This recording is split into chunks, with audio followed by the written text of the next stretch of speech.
E aí galera, maravilha? Estamos aí mais um dia fazendo vídeo para vocês, hoje segunda-feira, e eu queria conversar sobre o tema que eu deixei postado aí no YouTube. Falei sobre fio entupido, né? Desde há anos já, algum tempo, a gente de vez em quando escutava as pessoas brincarem, né? Especialmente eletricistas automotivos. Ah, o fio está entupido. E todo mundo acho que sempre encarou isso como sendo uma brincadeira, algo impossível de acontecer, né? Mas acontece. O que é o fio entupido? Né? Porque afinal de contas não flui água, não flui nenhum líquido no fio, né? Então como é que é isso? É claro que não é um entupimento como o da água, mas ele existe o que a gente brinca, né? Com esse termo de fio entupido, mas ele existe sim é, um, um, um, um, uma condutividade, né, através do fio, e que ela pode ser atrapalhada, pode ser com uma restrição, né, e a gente vai chamar essa restrição de entupimento para vocês entenderem. Então esse termo fio entupido ele existe, e esse vídeo é para vocês entenderem o que significa, né, um fio entupido ou um fio com restrição, e como que você pode identificar isso no seu carro, beleza? Então fique ligado aí que a gente vai explicar sobre esse assunto. Esse é mais um vídeo a Reza e Dicas para você.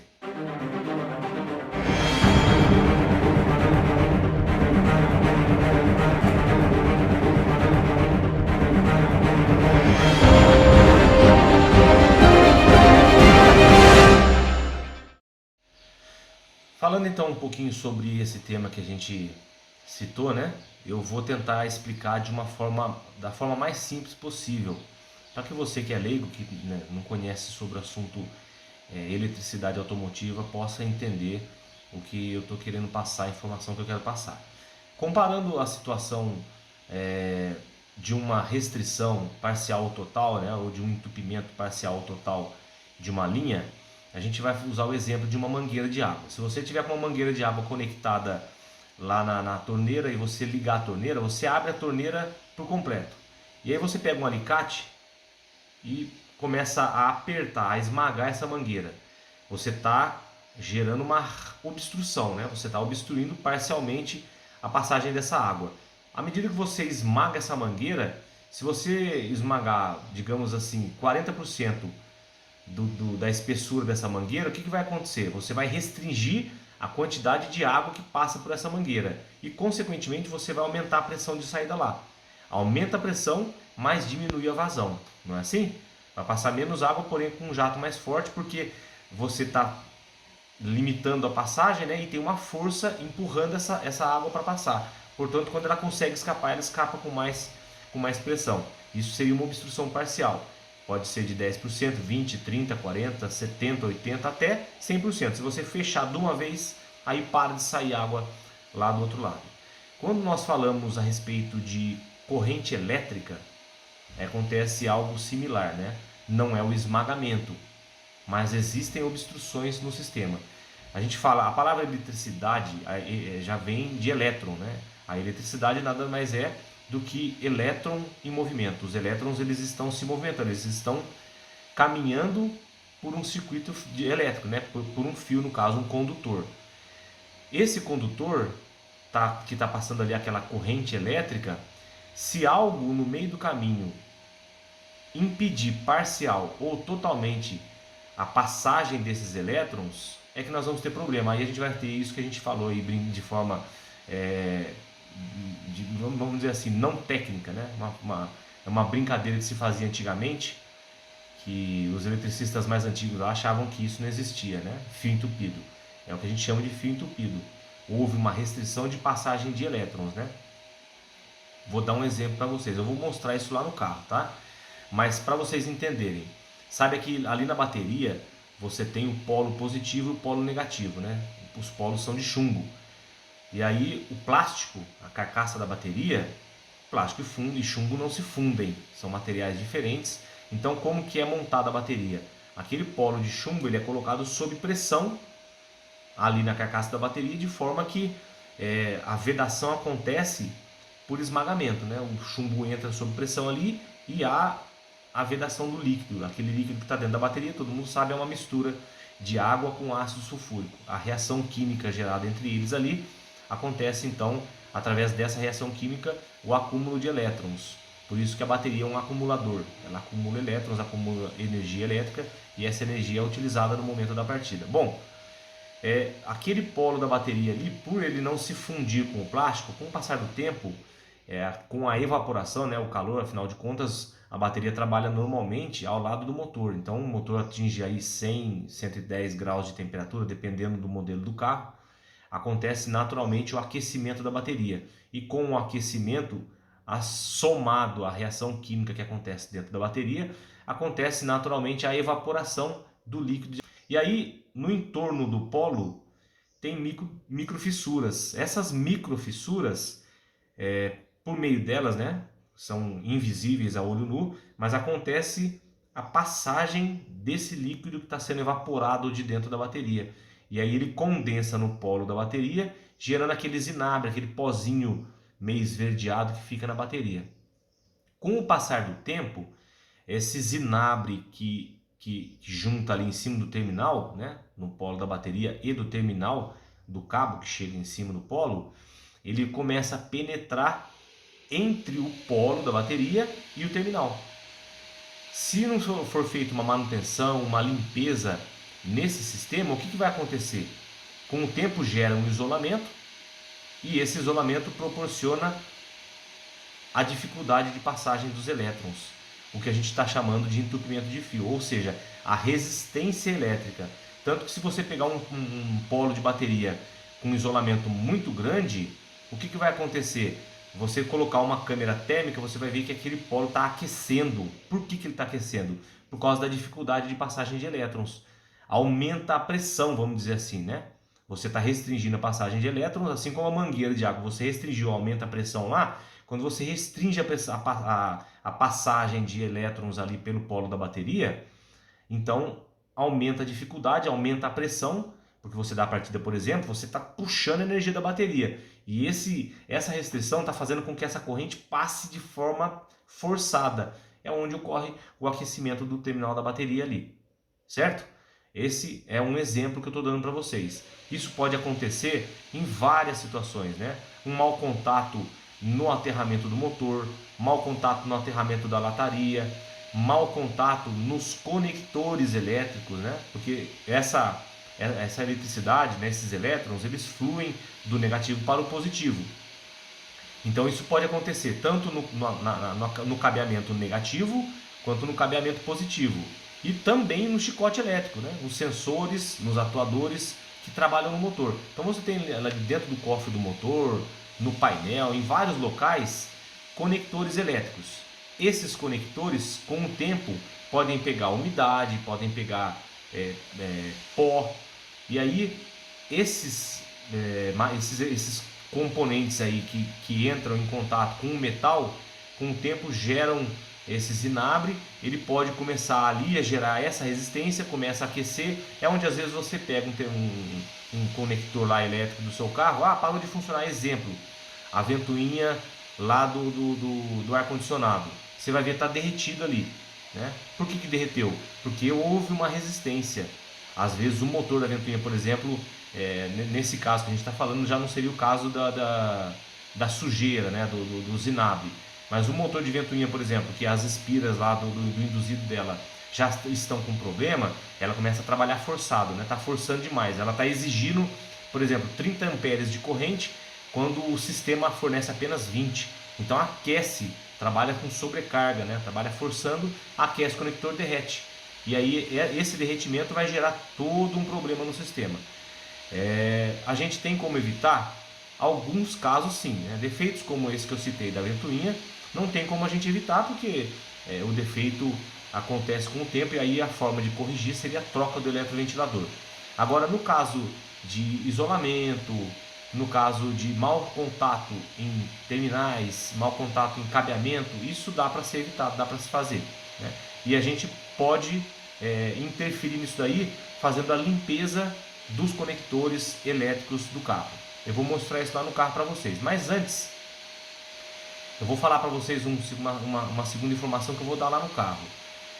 Você quer saber, bom, eu tenho um problema de resistência elétrica no carro, qual que é a força dela, qual que é a amplitude dessa resistência? Eu tenho como medir ela? Tenho sim. E essa amplitude, essa resistência, ela é medida em tensão. Então a gente vai lá para o carro agora, eu vou mostrar os pontos onde ocorrem, né, onde podem ocorrer essas resistências, e vou mostrar também como é que você pode auferir, como é que você pode medir o tamanho dessa resistência, dessa perda de tensão que está acontecendo lá no sistema elétrico do seu carro, beleza? Bora lá para o carro.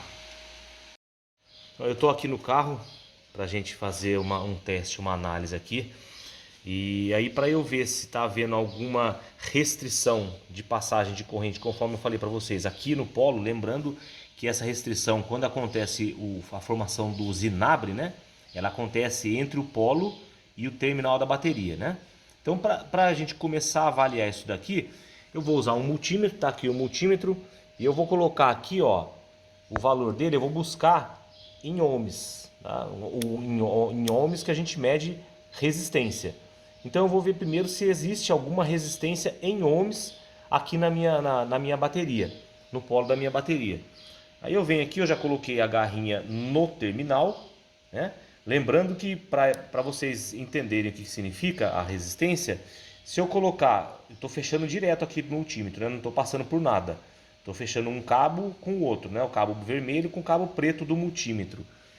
O vermelho está ligado ali, ó, na onde vem a marcação V, aquele segundo símbolozinho ali é símbolozinho de ohms, né? Então é onde eu uso para aferição de resistência.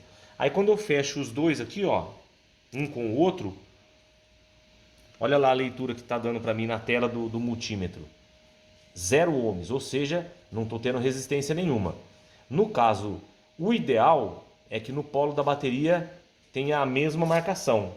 0 ohms, nada de resistência, né? Então vamos lá. Vamos colocar aqui, ó. Aí eu vou medir se tem resistência do terminal para o polo. Coloquei ali no centro da agulha, né? Lembrando que eu, para fazer uma medição precisa, eu não devo ter contato das minhas mãos, de nenhuma das minhas mãos, com a parte metálica do cabo do multímetro, né? Tem que ser na parte plástica, que é isolado, porque o meu corpo vai gerar uma resistência aqui e vai acabar me enganando, vai se tornar mentirosa a minha informação.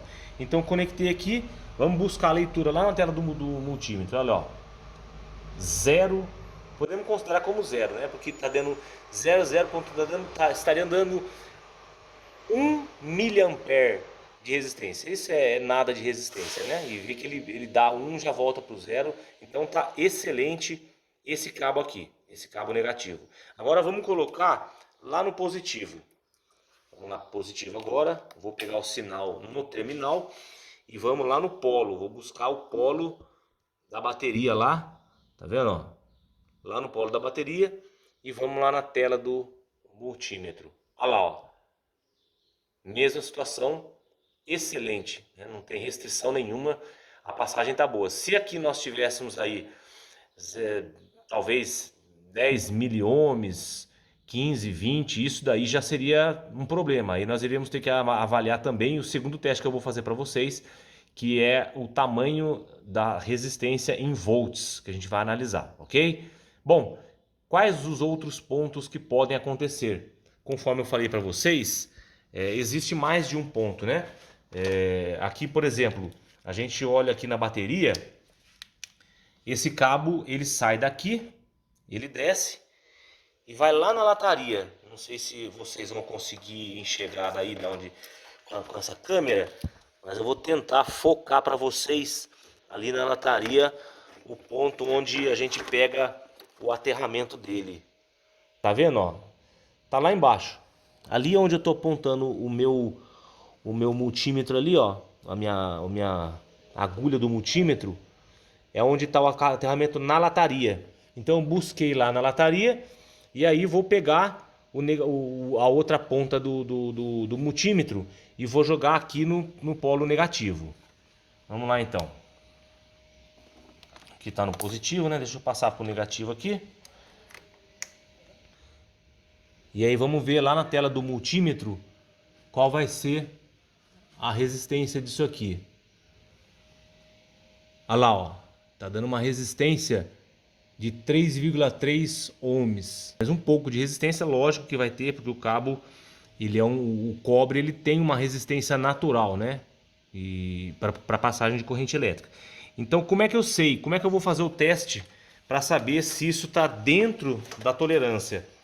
A gente vai passar a medir agora não mais resistência, mas a gente vai mudar aqui, ó, para tensão em volts. Lembrando que o carro tem que ser testado em voltagem contínua. Contínua é a DC, né? Quando a gente fala em voltagem alternada, aí nós falamos AC. No caso aqui, corrente contínua, e a gente vai fazer o teste da tensão que está gerando esse consumo. E como que nós vamos fazer esse teste? Nós vamos manter essa garra aqui, ó, a gente vai utilizar ela para colocar nos pontos que a gente quer puxar de tensão. E a agulha positiva, a agulha vermelha, eu vou colocar aqui no polo da bateria. Então eu vou medir a tensão, não do positivo para o negativo, mas do polo, aqui mesmo, do negativo, para o ponto metálico que eu quero buscar o terra, certo? Daqui para cá. Vamos fazer isso na prática? Eu vou funcionar o carro lá. Já funcionei o carro, aí a gente olha ali na tela do multímetro, ele está lá com valores flutuando em valores inexistentes, porque a ponta do multímetro ainda não foi conectada, né? Se eu pegar, aqui eu já coloquei a garrinha no terminal e vou buscar aqui no polo. Vamos ver se tem alguma corrente elétrica lá, ou melhor, se tem alguma tensão. Olha lá, zero de tensão.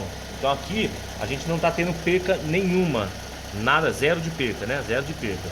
Agora eu vou procurar um ponto na lataria do carro para eu buscar essa perda aí. Eu poderia ir lá no pé do terra fixado ali no chassi do carro, mas eu prefiro pegar em um outro ponto. Então eu vou pegar aqui, ó. Essa aqui é a lataria da frente do carro, é o parafuso que fixa o reservatório de água do radiador. E eu vou no polo da bateria. Vamos ver qual está sendo a tensão de passagem aqui por esse cabo. Olha lá, repare que nós estamos tendo ali 6,2 milivolts, tá? Lá em cima tem lá, ó, MV, milivolts. O fato de estar negativo aí é porque eu tô com os cabos invertidos. Se eu colocar a garrinha aqui no polo da bateria e a pinça aqui, ó, no ponto de aterramento que eu peguei, ele daria positivo. Mas como eu tô sozinho, tenho só duas mãos, uma mão eu tenho que segurar a câmera e a outra eu tenho que usar para fixar aqui. Eu não teria como pegar o polo da bateria aqui com a garrinha, teria que ser com a agulha. Então, para facilitar, eu coloquei a garrinha. A gente pode desprezar o fato dessa tensão estar dando negativa. Agora, será que isso significa um problema? O fato de eu ter uns 6 milivolts aí de tensão nessa resistência, nesse cabeamento? Não, não tem. A tolerância, as literaturas técnicas aí falam que a tolerância é até 70 miliamperes. Então é considerado excelente a partir de 38 miliamperes, vamos dizer assim, de 38 miliamperes para baixo é considerado como muito bom, como estando excelente. Aqui eu tenho 6 miliamperes, né, de tensão elétrica nesse cabeamento. Podemos dizer que ele está excelente, não tem nada para ser feito nesse cabeamento. Reparem que, como a gente viu lá, ele tinha uma resistência de 3 ponto alguma coisa, né, ohms, mas essa resistência é do material do cobre, a gente pode desprezar, não é um problema, não é um mau contato de aterramento. Muito bem, agora vamos fazer essa aferição no bloco do motor. Eu vou pegar um aterramento aqui, ó, melhor, vou fixar minha garra aqui no coxim que fixa o motor. Ele vai aqui, né, e vai no cabeçote, então ali a gente tem um aterramento direto da bateria. E vou pegar o outro ponto aqui no polo da bateria. Vamos ver lá quanto que vai dar. 9, tá na média aí de 9 milivolts essa tensão desse cabo. Então podemos dizer que tá legal, né? Se aqui tivesse dando, por exemplo, 70 miliamperes, já estaria no limite de tolerância. O ideal já seria fazer uma manutenção nesse cabeamento. Agora, como está nessa tensão aí, a gente pode dizer que está excelente, não há necessidade de fazer manutenção. Esse foi um exemplo que eu dei para vocês de como que a gente pode fazer para medir, né? Para poder analisar o cabeamento do carro, se está existindo alguma restrição por meio dos cabos ou se eles estão em perfeito estado, se não está havendo restrição. Se houver restrição, essa restrição de passagem de corrente elétrica interfere diretamente no funcionamento do carro. Módulos, por exemplo, módulo de controle de motor, módulo de controle de transmissão, todos eles são afetados, porque esses módulos eles trabalham com tensões muito baixas. Então, se houver uma restrição de passagem de corrente, isso vai afetar o funcionamento do carro, vai dar problema, e às vezes muitos defeitos que apresentam no carro, que são defeitos graves, você passa scanner e não encontra, você sofre para achar um defeito, esse defeito está muitas das vezes em cabeamento. Então nós podemos dizer que esse teste que a gente fez de cabeamento dos carros, para um profissional da área, é o primeiro teste que deve ser feito, né? A primeira análise, cabeamento, sistema de carga da bateria. Fez essa análise aí, tá tudo certinho, a gente passa então para o próximo passo. Beleza? Esse é um primeiro teste que eu gostaria de mostrar para vocês, falando a respeito do fio entupido lá, né? Que a gente falou até de forma em brincadeira, né? Que as pessoas falam, isso é o famoso fio entupido. É quando há uma restrição de passagem de corrente pelo sistema. Beleza? Se ficou alguma dúvida aí, você pode entrar em contato comigo pelos comentários. Eu vou lhe fornecer informações adicionais. E futuramente eu vou fazer novamente esse teste, mas eu vou utilizar o osciloscópio. É que o osciloscópio é uma ferramenta altamente técnica, né? E esse vídeo eu faço para você que é usuário do veículo. Claro que os profissionais também podem tirar proveito das informações que eu passo aqui, mas o meu foco é sempre em você que é usuário, você que é meu cliente, e você que, embora talvez mora distante da minha oficina, mas tem curiosidade, quer entender um pouquinho como funciona esse universo de manutenção automotiva. Então a gente faz esses vídeos com esse objetivo, de trazer um pouquinho mais de conhecimento, de esclarecimento sobre esses assuntos para você, para que você também entenda como que o seu mecânico trabalha, como que ele faz a análise e o detalhamento dos defeitos do seu veículo. Beleza? Se você gostou do vídeo, não se esquece, deixa aí seu like, se inscreva no canal para que a gente continue a trazer informações técnicas cada dia melhores, mais avançadas. Nós estamos sempre buscando informações, buscando conhecimento, investindo em tecnologia, né? Para que possamos trazer para você uma informação mais próximo do correto possível e você tire pleno proveito do que a gente está trazendo aqui. Beleza? Então não se esquece, deixa seu like, se inscreva no canal.